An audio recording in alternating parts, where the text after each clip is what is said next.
आज के आनंद की सकल हंस को बंदगी साहेब बंदगी सतना। तो सबसे पहले हमें यह समझना है कि जिस दुनिया में हम रहते हैं इसको ब्रह्मांड बोला जाता है। सबसे पहले हमने ये जानना है कि इस ब्रह्मांड को बनाने वाला कौन है। उसे ब्रह्म कहा जाता है। ये ब्रह्म का ही एक अंड रूपी घर है। जैसे आप अपना घर बनाते हो, उसमें अपने बीवी बच्चों को, अपने वंशजों को रखते हो, पोता नाती रखते हो। इसी प्रकार ये जो घर आपको दिखाई दे रहा है, ये सूरज चांद सितारे धरती, ये सब जिसमें घूम रहे हैं, ये ब्रह्मांड में घूम रहे हैं। ब्रह्मांड का मतलब है ब्रह्म के द्वारा बनाया गया एक अंडा। बिल्कुल गोल दिखाई देता है कि हाँ बिल्कुल गोल ब्रह्मांड है। तो इसी को कबीर साहब की वाणियों में काल का देश बोला गया है, काल की नगरी बोली गई है। अब काल का देश, काल की नगरी क्यों बोली गई? क्योंकि यहां पर कोई भी आ जाए वो एक ना एक दिन काल के मुंह में चला जाए। यहां कोई भी आ जाए, A to Z, चींटी से लेके हाथी तक, हाथी से लेके वेल मछली तक, जो दिख रहे हैं जो नहीं दिख रहे हैं, कोई भी योनि है, वो यहां आएंगे और जाएंगे। ये काल की नगरी है। अब इस काल की नगरी में हम सबकी उत्पत्ति हो चुकी है, यानी जितने भी शरीर तुम्हें दिखाई दे रहे हैं ये सब पैदा हो चुके हैं।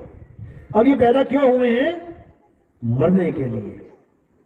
किसान खेत में बीज डालता है, फसल उगाता है, खूब पानी लगाता है, फसल पकाता है, पकती है, क्यों? काटने के लिए। यानी इस दुनिया में जितने भी जीव आ रहे हैं, इनको पैदा करने और इनका नाश करने में किसी का हाथ है। और उसका क्या नाम है?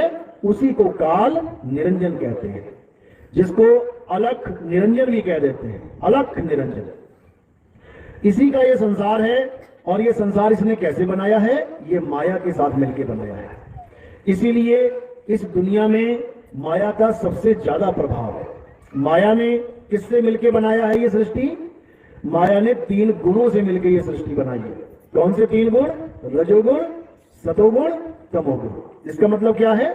यानी 3 ऐसी शक्तियां माया ने विस्तार करी हैं। एक का काम पैदा करना, एक का काम पालन करना और एक का काम संहार करना। इसी को हम अपने धार्मिक ग्रंथों में ब्रह्मा विष्णु महेश कह देते हैं कि ब्रह्मा जी सृष्टि को पैदा कर रहे हैं, विष्णु जी उसकी पालना कर रहे हैं, शंकर जी उसका संहार कर रहे हैं। अब इसका मतलब ये नहीं कि केवल हिंदुओं के देवता हैं ये, कि कोई कहे कि ब्रह्मा जी तो केवल हिंदुओं के हैं, मुसलमानों के नहीं है, या विष्णु जी केवल हिंदुओं का खाना पीना देख रहे हैं, पाल रहे हैं, मुसलमानों को नहीं देख रहे, या शंकर जी केवल हिंदुओं का संहार कर रहे हैं, मुसलमानों। सबका, जितने भी जीव हैं, ये तीनों गुण उनको इस दुनिया में लेके भी आ रहे हैं, पाल भी रहे हैं और संहार भी चल रहा है। तो इसी 3 गुणों की जो जननी है, जिसको आदि शक्ति अष्टांगी बोला गया है, उस अष्टांगी को भी समझ लो क्या होता है अष्टांगी। अष्टांगी का मतलब होता है जिसके 8 अंग हों। 8 अंग, यानी कि लोग उसको 8 हाथों से प्रदर्शित कर देते हैं कि उनके 8 हाथ हैं। दृष्टि से देखोगे तो ये 8 अंग क्या हैं? 5 तत्व और 3 गुण, यही उसके 8 अंग हैं। अब उससे ये सारी सृष्टि अस्तित्व में आ रही है। तो ये सारी सृष्टि किससे बनी है? उन्हीं 8 अंगों से। जहां मर्जी आप घुमा के देख लो, आपको 5 तत्व मिलेंगे और 3 गुण मिलेंगे, यानी पैदा होना, पलना और नाश हो जाना। हर जगह ये पूरा जगत मायावी जगत है। इसीलिए सारे संतों ने इस जगत को माया बोला, इस जगत को त्यागने की बात करी कि दोबारा इस संसार में मत आना मेरे भाई, जन्म मरण से मुक्ति प्राप्त कर लो मेरे भाई। अब अगर ये दुनिया परमात्मा ने बनाई होती तो एक भी संत ना कहता कि इस दुनिया से चलो। सब कहते हैं अरे भाई वापस आओ, यहीं रहेंगे, यहीं खाएंगे, यहीं पिएंगे, यहीं मजे करेंगे, यहीं जीवन जिएंगे। लेकिन कोई नहीं कह रहा। सारे ग्रंथ यही कह रहे हैं कि ये दुनिया से निकलो और अपने असली घर पहुंचो। यही हिंदू धर्म के ग्रंथ कह रहे हैं कि दुनिया से निकलो और स्वर्ग में चले जाओ। यही मुसलमानों का ग्रंथ कह रहा है कि इस दुनिया से निकलो और जन्नत में चले जाओ। यही ईसाई कह रहे हैं कि दुनिया से निकलो, हेवन में चले जाओ। सब यही कह रहे हैं, बस शब्द बदल बदल के, अलग अलग भाषाओं में। यानी किसी को प्यास लगी तो कोई कह रहा जल दे दो, कोई कह रहा वाटर दे दो, कोई कह रहा नीर, कोई कह रहा तोय दे दो, कोई कह रहा पानी दे दो। बस शब्द अलग अलग हैं लेकिन वस्तु एक ही डिमांड में है। तो इसी प्रकार संतों ने हमें समझाया कि इस देश में यानी इस लोक में जो भी रह रहा है वो दुखी ही दुखी है, उसको सुख क्षण मात्र का भी नहीं है। अगर सुख है भी तो किस कारण है? क्योंकि उसको दुख मिल गया है, इसलिए वो थोड़े से दुख कम होने को सुख मान बैठा है। दुख कम होना ही सुख है, सुख कोई अलग से चीज नहीं है। तुम्हें भूख लगी है, ये दुख है। तुम्हें खाना मिल गया तो क्या है? तो तुम्हारी भूख खत्म हो रही है, यानी दुख खत्म हो रहा है, दुख कम हो रहा है, इसी को तुम सुख मान बैठे हो। खाने में सुख नहीं है।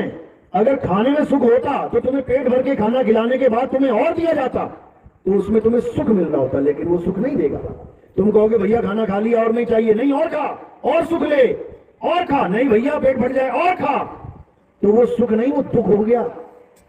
यानी केवल दुख की कमी होना ही सुख कहलाता है। हमारी कोई घर में प्रॉब्लम आ गई, कोई दिक्कत आ गई, भगवान से क्या कहेंगे? भगवान ये बला टल जाए। केवल बला टलना ही सुख है, कोई और चीज आने वाली नहीं है कहीं से। लेकिन ये संसार ही दुखों का घर है। नानक दुखिया सब संसार, सुखी सोई जो नाम आधार। अब एक नकली सुख है और एक असली सुख है। नकली सुख क्या है? तुम्हारे दुख कम हो जाएं, वो नकली सुख है। क्यों? दोबारा फिर दुख आ जाएंगे। और असली सुख क्या है? जब तुम दुख और सुख दोनों से ऊपर उठ जाओगे तब तुम असली सुख को प्राप्त करोगे। वहां पर ना तुम्हें सुख से मतलब रह जाएगा और ना तुम्हें दुख से मतलब रह जाएगा। यानी अब तुम उस अवस्था को प्राप्त कर रहे हो जहां पर ये माया का त्रिगुणी खेल चलेगा ही नहीं, तुम्हारे ऊपर माया का प्रभाव रहेगा ही नहीं। यानी इज्जत मिल गई तब भी ठीक, बेइज्जती कर दी किसी ने तब भी ठीक। इससे ऊपर उड़ जाना है, तब समझ लो कि अब तुम अपने असली अस्तित्व में आओगे। अभी तक तो नकली अस्तित्व है। नकली में दुख है। तुम काले हो, तुम्हें कोई काला कहेगा, तुम्हें लगेगा यार मुझे काला बोल दिया। तुम ठिगने हो, तुम्हें कोई और ठिगने, तुम कहोगे यार मुझे तो बेइज्जती कर दी।